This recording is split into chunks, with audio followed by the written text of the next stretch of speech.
নমস্কার বন্ধুরা, আমি রমা কিচেনের থেকে সবাইকে স্বাগত জানাচ্ছি। আজকের একটা রেসিপি নিয়ে এসেছি মোচার ঘন্ট চিংড়ি মাছ দিয়ে। দেখুন আমি কীভাবে রান্না করি। আর কড়াই বসিয়ে দিয়েছি আমি গ্যাসে, কড়াইটা গরম হয়ে গেছে। আমি এবার সর্ষের তেল দিচ্ছি।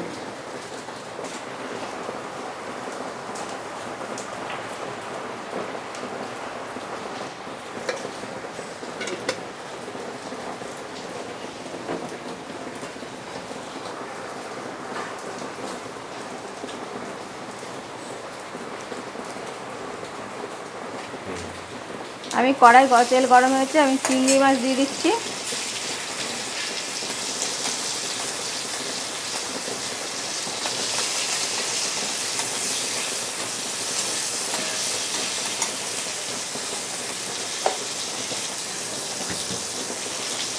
চিংড়ি মাছটা আমি হালকা করে ভেজে নেবো, কেননা চিংড়ি মাছ বেশি ভাজলে শক্ত হয়ে যায়।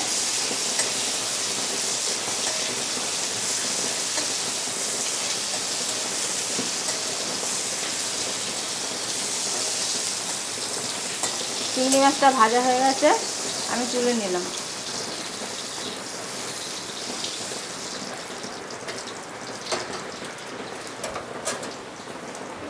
ওই চিংড়ি মাছ ভাজা তেলের মধ্যে আমি আরও একটু তেল দিয়ে দিলাম।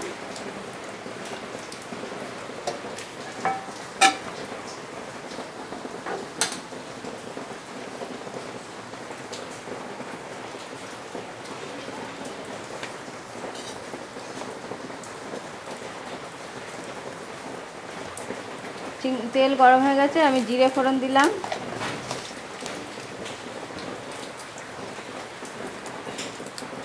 একটা তেজপাতা ফোড়ন দিলাম। ছোটো ছোটো করে আলু কাটা আছে, সেগুলো দিয়ে দিলাম। আলুটা হালকা লাল করে একটু ভেজে নেব।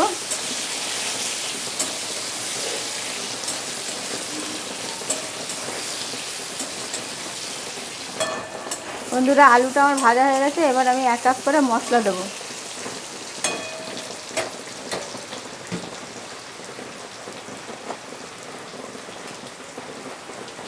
প্রথমে হাফ চামচের মতো আদা বাটা দিলাম।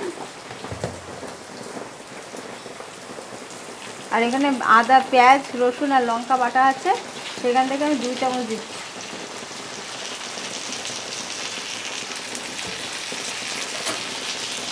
মশলাটা দিয়ে আমি একটু কাঁচা গন্ধ যাওয়া অবধি একটু ভেজে নেব।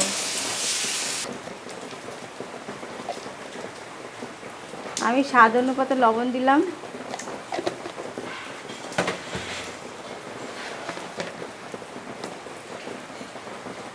হাফ চামচের মতো ধনের গুঁড়ো, হাফ চামচের মতো জিরের গুঁড়ো,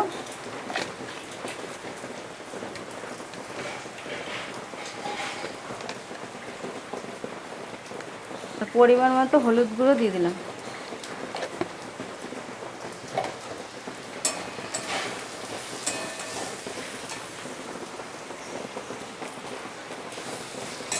মশলাটা যাতে পুড়ে না যায়, আমি সেজন্য একটু জল দিয়ে কষিয়ে নিচ্ছি।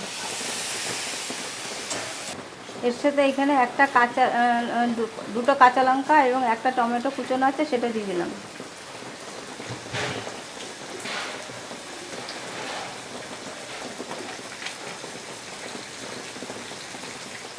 এবার তেল ছাড়া অবধি আমি একটু ভালো করে কষিয়ে নেব।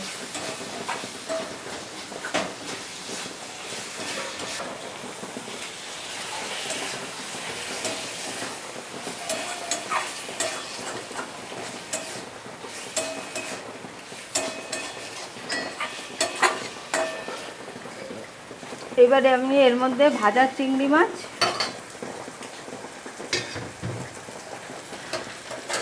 আর এখানে নুন হলুদ দিয়ে সিদ্ধ করা মোচাটা দিয়ে দেবো।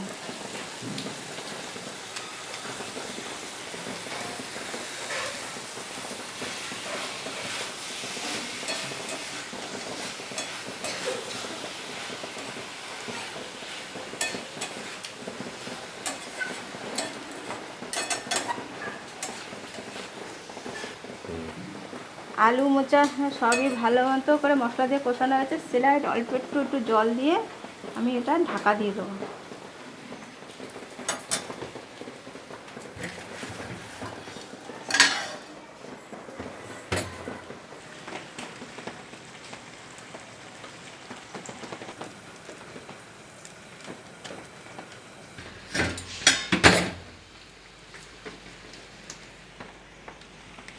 মোচার একটু স্বাদটা ভালো আসার জন্য আমি একটু চিনি দিলাম।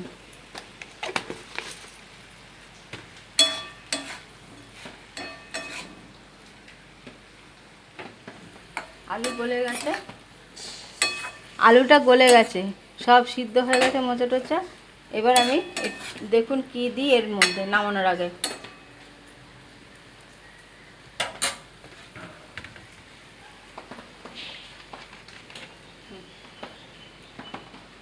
দেখুন আমি এখানে 1 চামচের মতো চালের গুঁড়ো নিয়েছি। এই চালের গুঁড়োতে অল্প একটু জল দেব।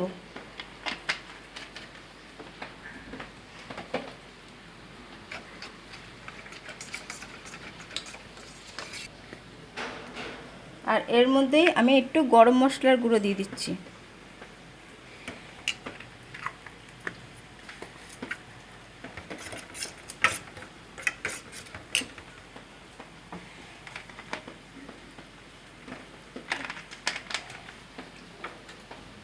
গুলিয়ে নিয়ে এবার এর মধ্যে দিয়ে দিলাম।